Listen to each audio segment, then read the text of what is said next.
শুরু হতে যাচ্ছে ক্রিকেটের শর্ট ফর্মের জনপ্রিয় আসর টি10 লিগ।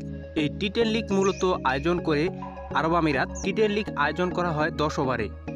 এই টি10 লিগের মধ্যে মাত্র 8টি দল অংশগ্রহণ করবে, যে 8টি দলের মধ্যে 2টি ভাগে বিভক্ত করা থাকবে, গ্রুপ এ, গ্রুপ বি। তো বন্ধুরা, এই টুর্নামেন্টটি শুরু হবে 28শে জানুয়ারি 2021 এবং এই টুর্নামেন্টটি শেষ হবে 6 ফেব্রুয়ারি। মোট খেলা হবে 29টি ম্যাচ। তো বন্ধুরা, চলুন দেখে আসি কোন দল কোন গ্রুপে রয়েছে। বন্ধুরা, একটাই রিকোয়েস্ট, ভিডিওটি ন্যূনতম ভালো লাগলে অবশ্যই ভিডিওটিতে একটি লাইক দিয়ে চ্যানেলটি সাবস্ক্রাইব করে দিবেন। 8টি দলের মধ্যে গ্রুপ এতে রয়েছে Bengal tigers, Delhi bulls, Maratha Arabians, northern warriors. এই 4টি টিম রয়েছে গ্রুপ এতে।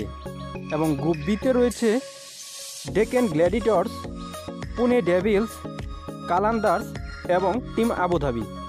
মূলত এইবারই প্রথম গ্রুপ করে খেলা হবে। তো বন্ধুরা, এই 8টি দল অংশগ্রহণ করছে এবারের টি10 লিগে। এবারের টি10 লিগে কয়েকজন বাংলাদেশি প্লেয়ার দল পেয়েছে, কিন্তু তারা হয়তো ওয়েস্ট ইন্ডিজ সফরের কারণে খেলতে পারবে না। তো বন্ধুরা, মূলত এই ছিল আজকের এই ভিডিও। আশা করি ভিডিওটি ভালো লেগেছে। ভিডিওটি ভালো লাগলে অবশ্যই বন্ধুদের মাঝে শেয়ার করে দিবেন।